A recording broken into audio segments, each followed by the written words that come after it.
How to reach on yes from no. यानी कि network marketing business में हम ना से हाँ पर कैसे पहुंचे। जहां पर हम लोगों से बात करते हैं और लोग हमें ना बोल देते हैं, वहीं पे हमें ना से हाँ तक पहुंचने के लिए क्या करना पड़ेगा।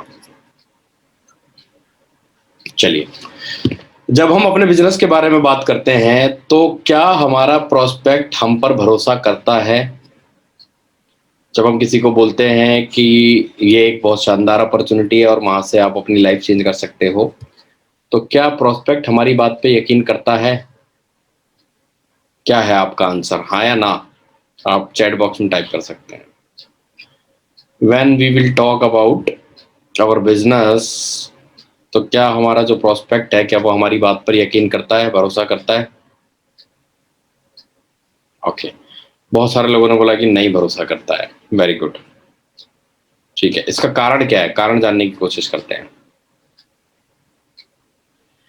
चाहे आप अपने प्रोस्पेक्ट को कितनी ही अच्छी तरीके से क्यों ना जानते हो, पर क्योंकि उन्हें यह लगता है कि आप उन्हें कुछ बेचने की कोशिश करेंगे या उन्हें अपने बिजनेस में शामिल करेंगे, इसीलिए इस बात की संभावना अधिक है कि वो डिफेंसिव मोड में आ जाए।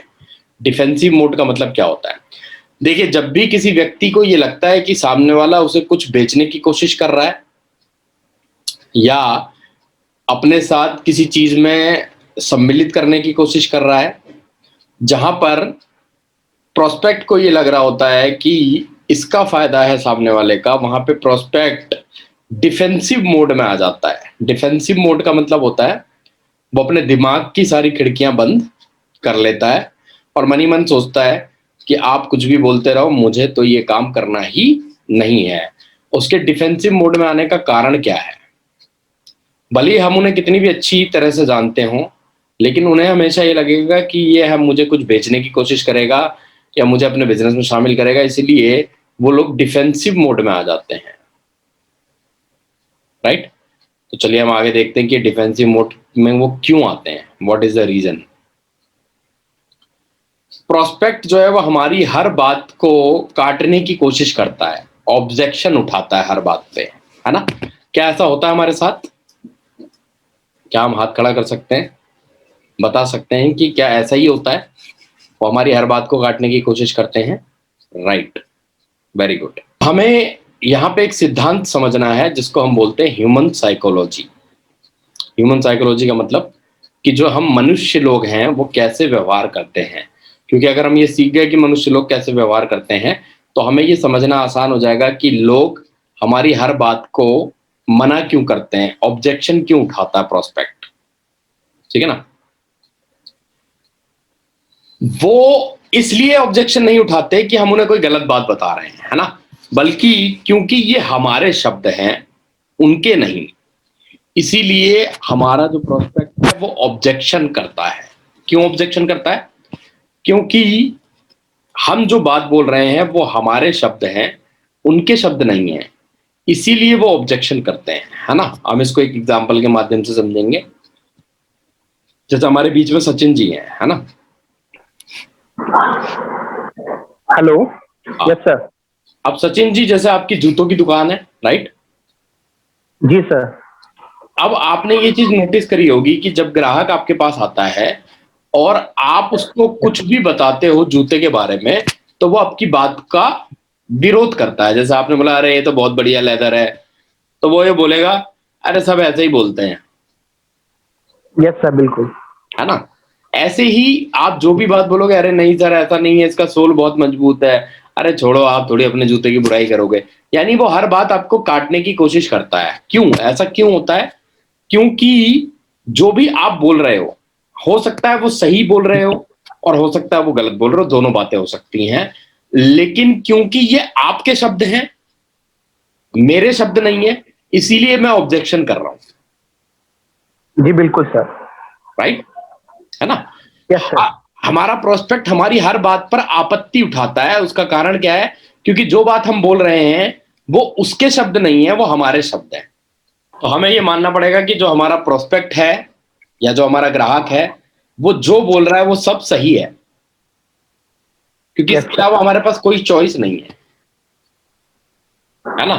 जी बिल्कुल। वो जो कहते हैं वो सब सही होता है, क्योंकि वो उनके शब्द हैं, इसीलिए उनसे अगर हम आर्ग्यूमेंट करेंगे तो उस आर्ग्यूमेंट का कोई रिजल्ट निकल के नहीं आएगा, बिकॉज वो चाहे हमारी बात सही भी होगी तब भी वो उसको काटने की कोशिश करेंगे, गलत बोलने की कोशिश करेंगे, क्योंकि वो हमारे शब्द है। ये मनुष्य का स्वभाव है कि किसी दूसरे की बात को वो एक्सेप्ट नहीं करता और वो उसकी बात को काटने की भरपूर कोशिश करता है। ऐसा इसलिए होता है कि अगर वो कुछ कहते हैं तो ये उनका विचार होता है, आपका नहीं, और अपने विचार को कोई भी गलत साबित नहीं करता। तो आज जिस टेक्निक के बारे में हम बात करेंगे उसमें हमारा प्रोस्पेक्ट हमें खुद ही बताएगा कि वो क्या चाहता है ना, और हमें तो सिर्फ उसकी बात को सुनना है। अगर हम उसकी बात को ध्यान से सुनेंगे तो हमारा प्रोस्पेक्ट जो है वो हमें खुद ही बताएगा कि वो क्या चाहता है, ठीक है ना। हमें तो केवल उसकी बातों को ध्यान से सुनना है। जब आप अपने प्रोस्पेक्ट को बोलते हैं कि आपका लाइफ स्टाइल इस बिजनेस से ऐसा हो जाएगा कि आप अपनी हर मनचाही चीज को खरीद सकें, तो वो इस बात पर भी आपको उल्टा जवाब दे सकते हैं। वो ये कह सकते हैं कि मैं तो अपनी प्रेजेंट लाइफ स्टाइल से संतुष्ट हूं, चाहे वो ना हो संतुष्ट, लेकिन क्योंकि आपने ऐसा बोला कि आपका लाइफ स्टाइल ऐसा हो जाएगा कि आप यहां से कुछ भी खरीद सकें, क्योंकि ये आपके शब्द हैं, तो वो ऑब्जेक्ट करेंगे, इसको काटने की कोशिश करेंगे और बोलेंगे मैं अपनी प्रेजेंट लाइफ स्टाइल से संतुष्ट हूं, है ना। भले ही वो संतुष्ट ना हो, लेकिन उसने ये ऑब्जेक्शन सिर्फ इसलिए दिया है क्योंकि ये आपने कहा है, क्योंकि ये आपके शब्द हैं, इसीलिए उन्होंने इनको ऑब्जेक्शन दे दी। क्योंकि ये मनुष्य का स्वभाव है, जब किसी दूसरे के शब्द होते हैं या किसी दूसरे की कोई बात होती है तो हम उस बात को काटने की भरपूर कोशिश करते हैं। लेकिन अगर यही बात आपका प्रोस्पेक्ट आपसे खुद बोले, यानी हमारा प्रोस्पेक्ट अगर हमसे खुद ये बोले कि मैं अपना लाइफ स्टाइल चेंज करना चाहता हूं और मैं अमीर बनना चाहता हूं, तो अब क्योंकि ये उसके खुद के विचार हैं तो ऑब्जेक्शन कुछ उठेगा ही नहीं, क्योंकि ये बात उसने खुद बोली है। तो जब कोई बात हम खुद बोलते हैं और वो बात हमारा खुद का विचार होती है तो हम उसका विरोध कभी नहीं कर सकते, है ना। यानी कि लोग अगर हमारी बातों का विरोध करते हैं तो इसमें कुछ भी आश्चर्यजनक नहीं है, क्योंकि हम भी ऐसे ही हैं, बाकी सब लोग भी ऐसे ही हैं।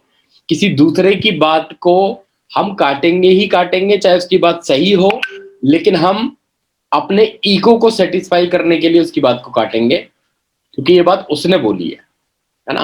लेकिन कोई भी व्यक्ति अपनी खुद की बात को नहीं काटता। अगर कोई बात मैं खुद बोलूंगा तो वो मेरा विचार होगा और मैं उस विचार को कभी गलत साबित नहीं करूंगा। आज हम सीखेंगे 4 ऐसी चाबियों के बारे में। आज हम सीखेंगे 4 ऐसी चाबियों के बारे में जिनसे नेटवर्क मार्केटिंग के खजाने का ताला खुल सकता है। ये ऐसी चाबियां हैं जिनसे हम नेटवर्क मार्केटिंग में बड़ी सफलता हासिल कर सकते हैं। तो अगर इन 4 चाबियों के बारे में हमने ध्यान से पढ़ा और समझा तो ये हमारे बहुत काम आने वाली है, ठीक है। पहली चाबी, melt the ice. Melt the ice, या अगर हम इसको हिंदी में बोलें तो बर्फ पिघलाएं, है ना। इनमें से एक एक चाबी के बारे में हम डिस्कस करेंगे। पहले हम समझ लेते हैं कि 4 चाबियां कौन सी हैं। सेकंड चाबी है फाइंड द हॉट बटन, है ना। फाइंड द हॉट बटन, सही बटन ढूंढें, सही बटन ढूंढें। तीसरी चाबी है प्रेस द हॉट बटन, सही बटन दबाएं। और चौथी चाबी है गेट ए कमिटमेंट, सौदा पक्का करें, यानी डील को डन करें। तो डील को डन करने के लिए हमें 4 चाबियों की जरूरत पड़ेगी।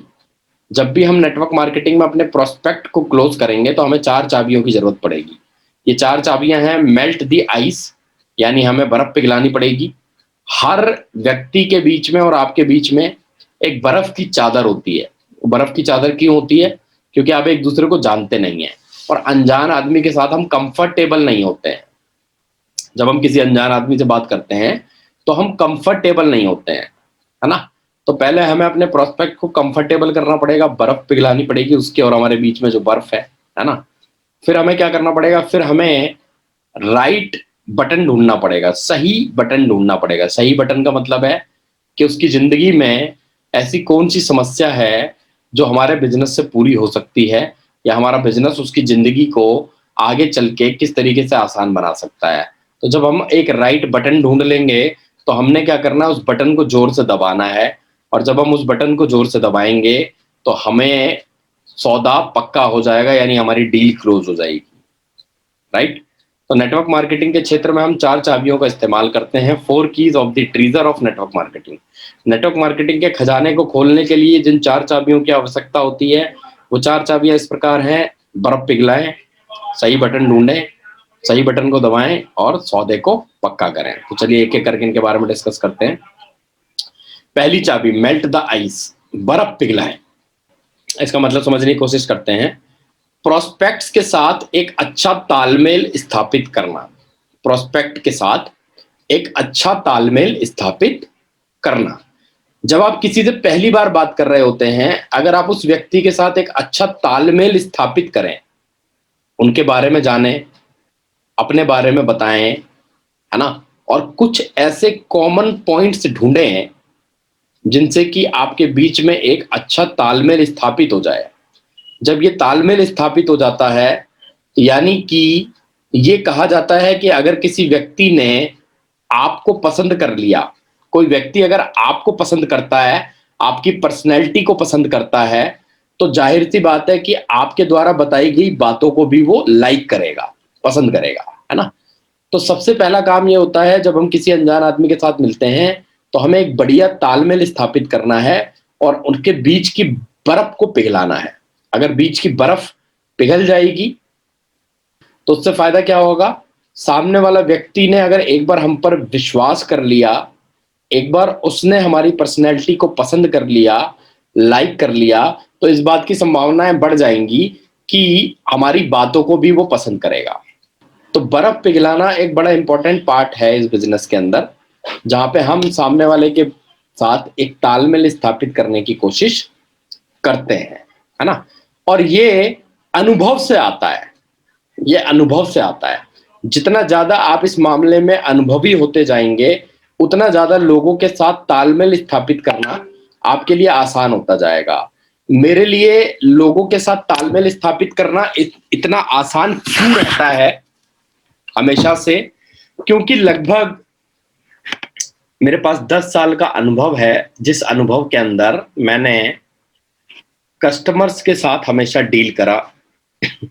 मैंने बैंक में काम किया तो वहां भी मैं लोगों के साथ डील करता था, लोगों के साथ बातचीत करता था। इसके अलावा मैंने रियल एस्टेट सेक्टर में काम किया तो वहां पर भी मैं लोगों को प्रॉपर्टी बेचता था। तो प्रॉपर्टी बेचने के लिए लोगों के साथ बातचीत करना जरूरी होता है। तो मैं बर्फ पिघलाने में माहिर बन गया, क्योंकि मैं हमेशा अनजान लोगों से ही मिलता था। हमारे बिजनेस में, हमारे व्यापार में, हमारे जॉब में हम अनजान लोगों से ही मिलते थे। तो अनजान लोगों से मिलते मिलते हम इस बर्फ पिघलाने के काम में माहिर हो गए, है ना। तो जब भी हम किसी नए व्यक्ति से मिलते थे तो उसके साथ हम इतना अच्छा तालमेल स्थापित कर लेते थे कि उसके बाद जो चीज हम बोलते थे उसको अच्छी लगती थी। तो नेटवर्क मार्केटिंग में या सेल्स में एक सबसे इंपॉर्टेंट जो पार्ट है वो है बर्फ पिघलाना, मेल्ट द आइस। जो व्यक्ति इसमें जितना ज्यादा अच्छा हो जाता है, आने वाले टाइम में यानी भविष्य में इस बात की संभावनाएं बढ़ जाती हैं कि जब वो किसी से बात करेगा तो उसको क्लोज करना, उसको क्लोज करने का मतलब ये है कि उसको आगे चल के चौथे स्टेप में लेके आना, जहां पे हम सौदा पक्का करेंगे, आसान हो जाएगा, है ना। जो लोग कस्टमर डीलिंग करते हैं उनके लिए ये काम थोड़ा सा इजी होता है। जैसे सचिन गुप्ता जी डेली जो है कस्टमर्स को हैंडल करते हैं, जैसे कि और भी कोई व्यक्ति ऐसा होगा जो डेली बेसिस पे लोगों से बातचीत करता होगा, कस्टमर को हैंडल करता होगा, तो उनके लिए ये करना ज्यादा इजी हो जाता है बर्फ पिघलाना, है ना, क्योंकि उनके पास एक अनुभव हो जाता है बर्फ पिघलाने का। जैसे संदीप जी हैं, संदीप जी ने हाथ खड़ा किया, वो हीरो होंडा की एजेंसी पे काम करते हैं। तो वहां पे क्या है कि रोज नए नए लोगों से उनका मिलना होता है। तो संदीप जी धीरे धीरे धीरे धीरे सीख रहे हैं कि बर्फ कैसे पिघलाई जाए, है ना। तो उनका एक्सपीरियंस हो गया होगा कि लोगों से कैसे बातें करनी है, लोगों को कैसे, मतलब लोग हमें कैसे पसंद करें। तो अगर हम उनके जैसे होंगे तो वो हमें पसंद करेंगे। तो ये बर्फ पिघलाना एक बड़ा इंपॉर्टेंट पार्ट है, और इसको इंग्लिश में बोलते हैं रैपो क्रिएट करना। रैपो क्रिएट करना, बिल्डिंग ए रैपो, या रैपो बिल्डिंग बोलते हैं, है ना। जब हम सेल्स के क्षेत्र में काम कर रहे होते हैं, जैसे इंश्योरेंस सेक्टर में, रियल एस्टेट सेक्टर में, और भी बहुत सारी जगहों पे, तो वहां पे ये सिखाया जाता है जिसको बोला जाता है रैपो बिल्डिंग। रैपो बिल्डिंग का मतलब कस्टमर के साथ एक रैपो ऐसी बना लो, एक इतनी अच्छी रैपो बन जाए आपकी कस्टमर की निगाहों में, कस्टमर की नजर में। जब आप रैपो बिल्डिंग कर लोगे बढ़िया तरीके से, तो सामने वाला जो है आपसे कोई भी चीज ले लेगा, क्योंकि वो आपको पसंद करता है ना। आपने हमेशा देखा होगा, जब हम किसी को पसंद करते हैं तो उसकी सारी बातें हमें अच्छी लगती हैं, और अगर हम किसी को नहीं पसंद करते तो वो बेचारा अगर सही बात भी बोल रहा होगा ना, तो हम उसके अंदर भी कुछ ना कुछ कमी निकाल देंगे। क्या मैं सही बोल रहा हूँ? आप अपनी जिंदगी में महसूस करो, सोच के देखो कि ऐसे बहुत सारे लोग होंगे जिन्हें आप पसंद करते होंगे।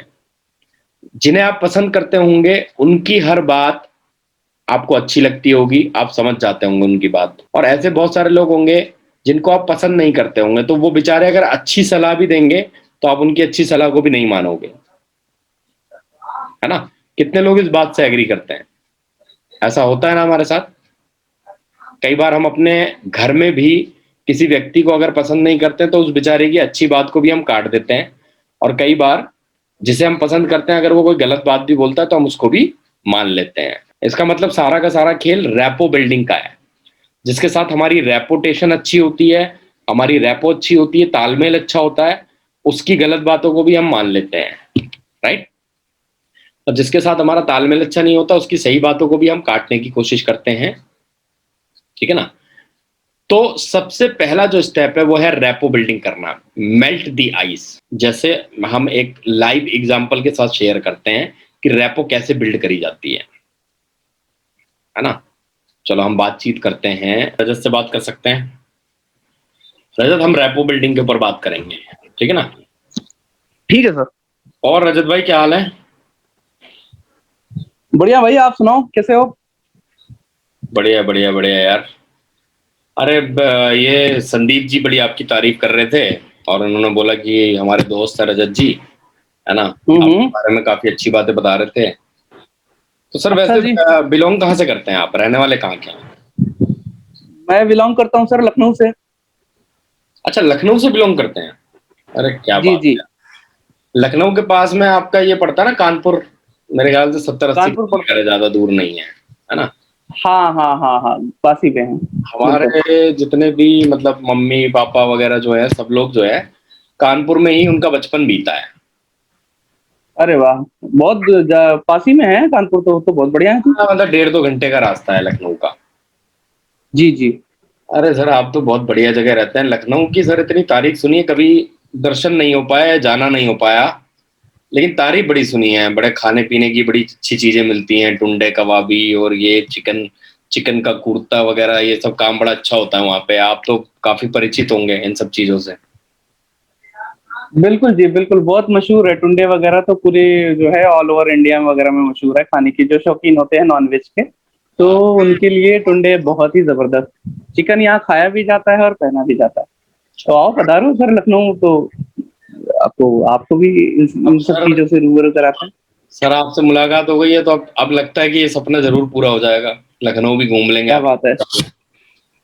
बिल्कुल जी बिल्कुल और सर दिल्ली में कब बिल्कुल। से रह रहे हैं सर? दिल्ली में हो गया सर, मेरे को 3 साल हो गए हैं सर दिल्ली में रहते हुए। अच्छा, 3 साल। हाँ। दिल्ली में जी कहाँ पे जी। रहते हैं? दिल्ली में सर मैं मोहन नगर रहता हूँ, गाजियाबाद। अरे सर, आप तो पड़ोसी निकल गए हमारे। हम आनंद विहार के पास, ही सुना आपने पटपड़गंज? अरे सर बिल्कुल, वो तो घर से हमारे 10 मिनट का रास्ता है। बस पड़ोसी निकल गए अब तो आप हमारे, बगल में बहुत ही। बढ़िया जी, क्या बात है। और वैसे सर यहाँ आप क्या यहाँ करते हैं? अकेले रहते हैं किसी के साथ रहते हैं सर? मैं तो सर यहाँ फैमिली के साथ ही रहता हूँ, वाइफ है हमारी, मम्मी वगैरह हैं, तो सब अरे साथ वाह, में रहते हैं। बहुत बढ़िया। और फैमिली के साथ रहने का अपना एक अलग ही देखो आनंद है। अकेले तो आदमी बिल्कुल बेचारा सर। परेशान हो जाए, बाहर शहर में ना रहना बड़ा मुश्किल है। बिल्कुल सर बिल्कुल। हाँ, फैमिली का सपोर्ट है, अगर फैमिली के साथ है तो फिर जरा रहना आसान हो जाता है यहाँ पे। बिल्कुल जी बिल्कुल, इस समय पे तो बहुत जरूरी होता है। ठीक है ना। अब इस कन्वर्सेशन में जो ये हमने अभी तक कन्वर्सेशन करी, तो इस कन्वर्सेशन के बाद मतलब हो सकता है ये कन्वर्सेशन 5-10 मिनट चले, 10 या 15 मिनट, लेकिन इस 15 मिनट की कन्वर्सेशन के बाद रजत को कहीं ना कहीं ऐसा लगने लगेगा कि यार वो मुझे बहुत दिनों से जानता है। बिल्कुल सर। है ना? मतलब मैं एक ऐसी रेपुटेशन बना लूंगा, एक ऐसी रेपो बिल्ड कर लूंगा कि 15 मिनट की कन्वर्सेशन के बाद रजत को ऐसा लगने लगेगा यार इससे तो कोई बहुत पुरानी दोस्ती है। बिल्कुल जी। है ना? तो इसी को बोलते हैं रेपो बिल्ड करना। बिल्कुल। ठीक है? तो जब हम एक अपने प्रोस्पेक्ट के साथ एक अच्छा तालमेल स्थापित कर लेते हैं, तो उस तालमेल स्थापित करने से क्या होता है, सामने वाला हमें लाइक करने लगा, पसंद करने लगा। है ना? क्योंकि हम उसको अपने जैसे लग रहे हैं। मनुष्य का स्वभाव है ना? मनुष्य का ये स्वभाव है कि उसको अपने जैसे लोग पसंद आते हैं। राइट? क्या बात है जी। है ना? तो अगर हम उसको ये फील कराएं कि सर हम भी आपके जैसे हैं, तो यहाँ पे एक अच्छा तालमेल स्थापित हो गया। राइट? बिल्कुल सर, कॉमन ग्राउंड वो मिल गया आसपास रहने का। और कॉमन ग्राउंड हम बहुत सारे ढूंढ सकते हैं। है ना? क्योंकि अब मेरे पास 10 साल का अनुभव भी है, तो मेरे पास कॉमन ग्राउंड बहुत सारे निकल आते हैं। अगर आप कोई आगरा का रहने वाला है तो मेरे पास आगरा में मेरी बुआ का घर है, मैं आगरा कई बार गया हुआ हूँ, वहां से मैं जान पहचान निकाल लेता हूँ। है ना? कोई उत्तराखंड का रहने वाला है तो मैं वहां से बॉन्डिंग बना लेता हूँ। ठीक है? अब प्रोफेशन को लेकर भी बॉन्डिंग बन जाती है। कोई बैंकर है तो मैंने बैंक में काम किया हुआ 4 साल, तो वहां से बॉन्डिंग बन जाती है। कोई रियल एस्टेट में काम करता है तो हम वहां से बॉन्डिंग बना लेते हैं। है ना? कोई कॉमन ग्राउंड, जैसे मान लीजिए वो मान लीजिए एयरफोर्स में जॉब करता है और आपका भाई एयरफोर्स में जॉब करता है, तो यहाँ पे कॉमन ग्राउंड बन गया। एक एयरफोर्स वाला एक एयरफोर्स वाले को पसंद करेगा। राइट? उसकी फैमिली में उसके फादर बैंक में है और आपके बड़े भाई बैंक में है, तो एक कॉमन कनेक्शन निकल गया। बिल्कुल। है ना? तो इन कॉमन कनेक्शंस की वजह से ये जो छोटे छोटे डॉट होते हैं, इनको कनेक्ट करने की वजह से क्या होता है, एक अच्छी रेपुटेशन बिल्ड हो जाती है। तो जो एक सेल्स का आदमी होता है और नेटवर्किंग का आदमी होता है, जब वो पहली बार अपने किसी क्लाइंट से या प्रोस्पेक्ट से बात करता है या मीटिंग करता है, तो वो एक अच्छा तालमेल स्थापित करने की कोशिश करता है, जिसको बोला जाता है मेल्ट दी आइस, बर्फ पिघलाएं। ओके। आप इस बर्फ पिघलाने में जितने ज्यादा अच्छे होंगे, आपकी क्लोजिंग उतनी ज्यादा अच्छी हो जाएगी। राइट? बिल्कुल सही सर। है ना? तो क्या मैं उम्मीद कर सकता हूं कि ये जो हमने अभी मेल्ट द आइस वाला पॉइंट डिस्कस किया है, ये पॉइंट सबकी समझ में आ गया? क्या मैं ये उम्मीद कर सकता हूं? अब हम चलते हैं सेकंड पार्ट की तरफ, फाइंड दी हॉट बटन। अब ये क्या चीज है, इसको समझने की कोशिश करते हैं कि फाइंड दी हॉट बटन क्या है। आप इसको ध्यान से समझना, ये जो लाइनें लिखी हुई हैं ये बड़ी इंपॉर्टेंट लाइनें हैं।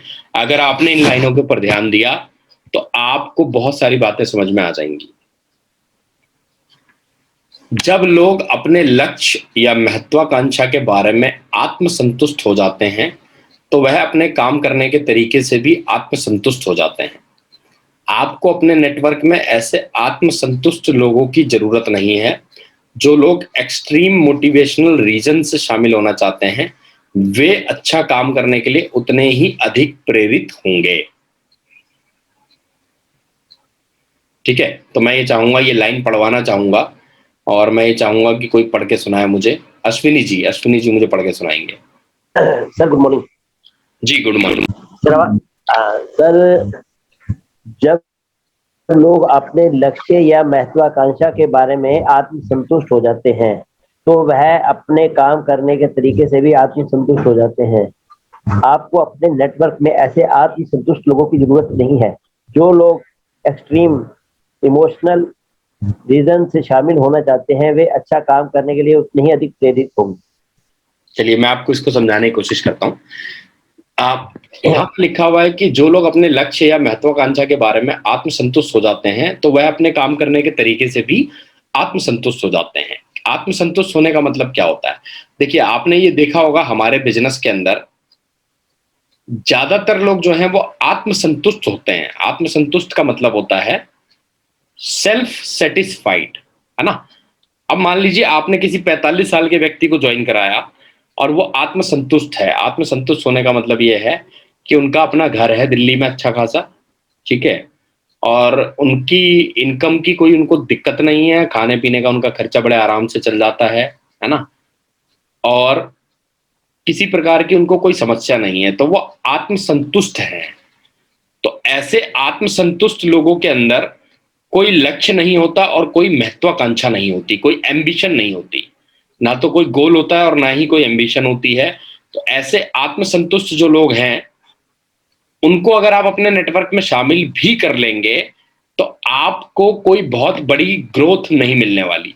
जो लोग extreme motivational reason, sorry extreme emotional reason, क्या होता है ये, एक्सट्रीम इमोशनल रीजन से शामिल होना चाहते हैं वे अच्छा काम करने के लिए उतने ही अधिक प्रेरित होंगे। यानी जिसके पास कोई इमोशनल रीजन होगा बहुत तगड़ा वाला, ऐसा व्यक्ति हमारे बिजनेस में कामयाब होता है और वो बहुत बढ़िया काम करता है। अश्विनी जी हैं ये चले गए हैं, ठीक है, तो मैं इसको समझाने की कोशिश करूंगा Ashwini ji. Extreme emotional reason, extreme emotional reason को समझने की कोशिश करते हैं, है ना जी। एक्सट्रीम इमोशनल रीजन क्या होता है? देखिए, आपने नेटवर्क मार्केटिंग के अंदर जितने भी ज्यादा कामयाब लोग देखे होंगे तो आपने देखा होगा जब वो अपनी कहानी बताते हैं या अपनी स्टोरी शेयर करते हैं तो उनकी स्टोरी के अंदर कहीं ना कहीं एक दर्द छुपा हुआ होता है, एक पेन होता है, एक इमोशनल रीजन होता है ना। जैसे जब हम एकता मैडम को सुनते हैं तो वो अपनी स्टोरी में बताती हैं कि वो ये नहीं चाहती थी कि उनका जैसा बचपन बीता है, उन्होंने जैसे दूसरों के उतरे हुए कपड़े पहने हैं वैसे ही उनके बच्चों को भी ये बचपन देखना पड़े। तो क्या ये एक इमोशनल रीजन था? जी बिल्कुल बिल्कुल था सर, है ना, और बहुत तगड़ा इमोशनल रीजन था।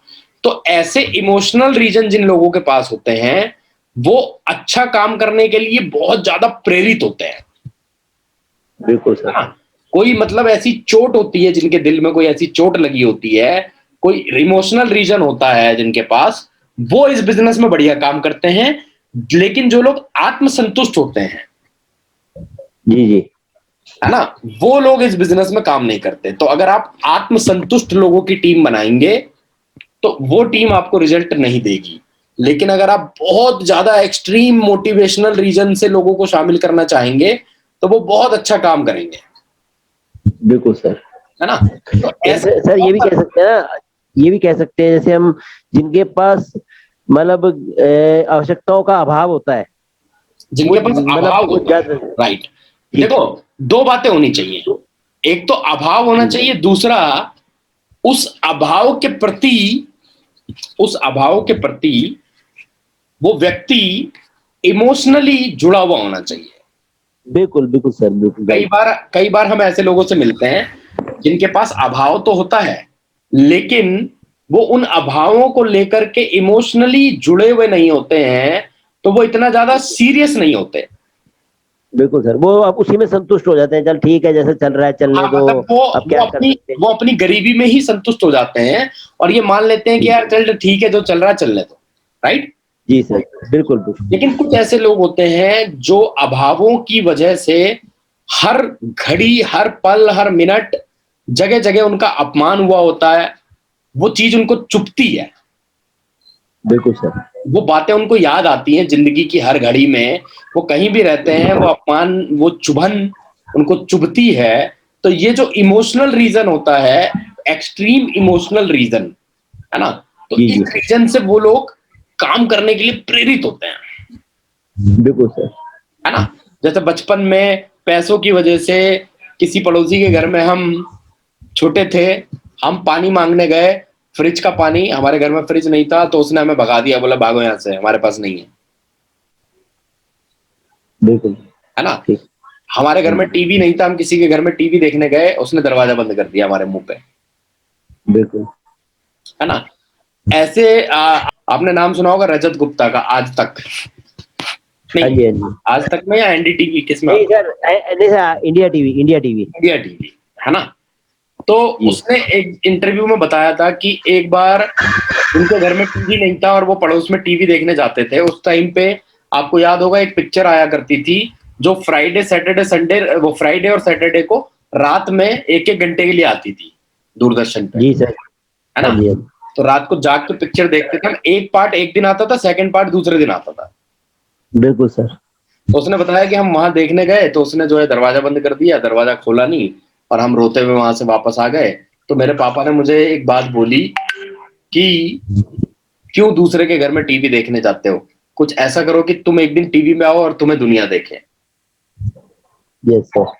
तो अगर रजत शर्मा ने वो बात अपने दिल पे ना बैठाई होती तो आज वो इतना बड़ा एंकर नहीं होते।